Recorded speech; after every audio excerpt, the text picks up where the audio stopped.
Felsted Skiver comes in its own storage box with a toolkit for maintenance purposes. So I'm going to tell you about the routine maintenance that you need to do on this in order to give yourself many years of trouble-free life.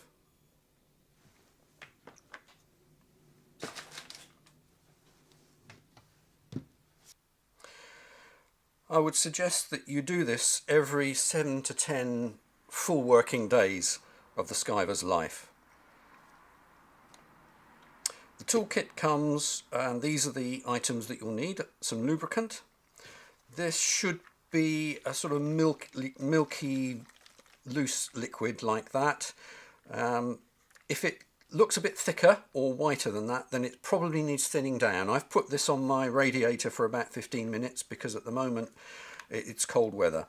So get it nice and thin before you use it, then it will penetrate better. And then you want the 2.5mm and the 3mm Allen keys and an 8mm spanner. Take off the anvil.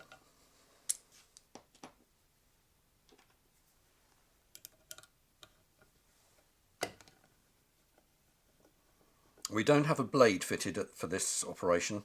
I've taken that out already.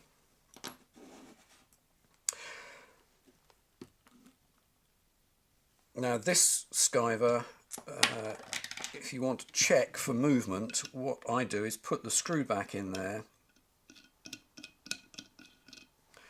and then I use the screw to see whether this piece of metal is moving relative to the other piece of metal. So this is the moving guideway and that's the stationary guideway.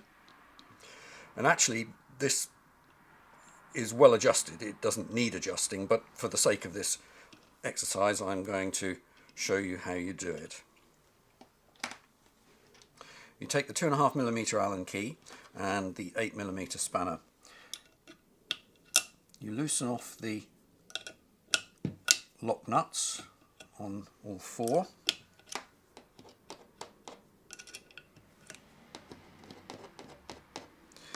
And then we slacken off the screws a good 1 turn at least on all four, and that will let me show you what an extreme of bad adjustment looks like.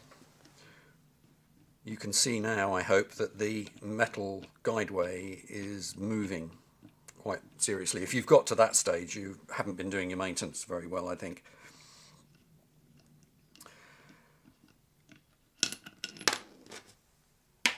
If we now want to do it right from scratch, we tighten up a pair. It doesn't matter which pair you choose, but I just habitually use the pair on the inside. Tighten them up quite firmly, but just finger tight like that, using the short end. Don't use the hex key like that, otherwise you can get too much leverage and it's not necessary. So just what we call nipping it up.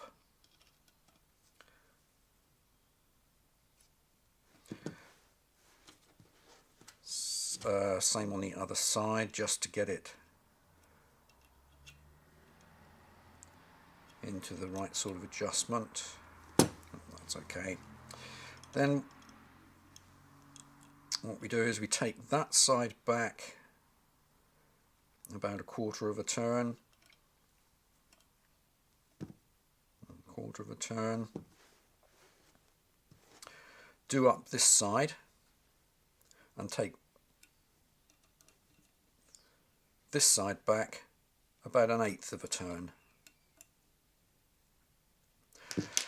And that should enable the slideway to move up and down freely, but not loosely.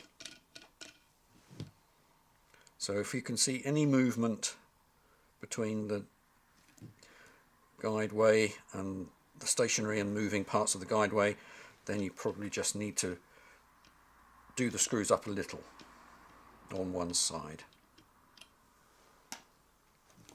And then finally we just have to, it doesn't matter which order you do this in, Just have to do up those lock nuts. Hold the screw stationary with the Allen key while you do up the nuts.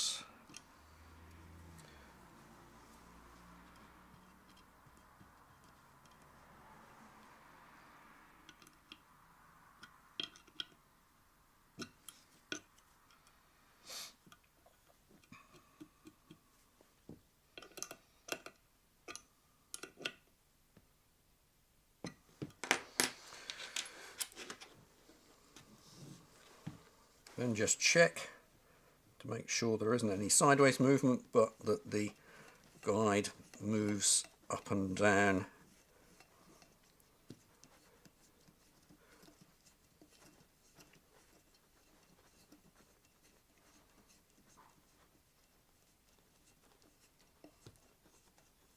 Yeah, maybe getting a little tight. So I'm just going to loosen off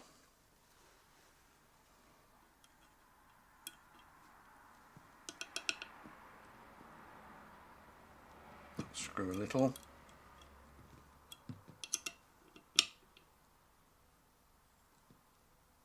And that screw a little. See how that feels.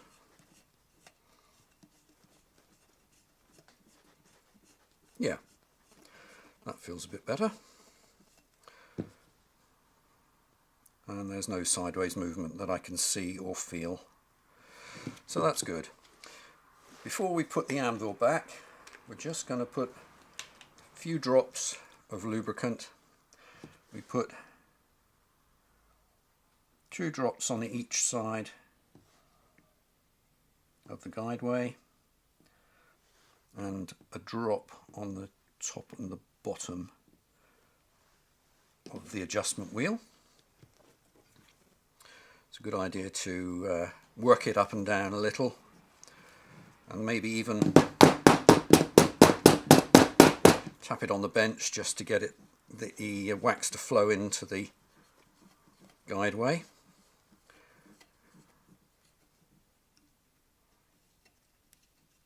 You might be able to see in the video that already the wax is starting to dry out and get that rather matte waxy appearance. Just wipe off any surplus. It doesn't matter if there's a bit of wax smeared on that metal. It helps prevent corrosion. And wipe off any surplus around the adjustment wheel as well. Then we replace the anvil.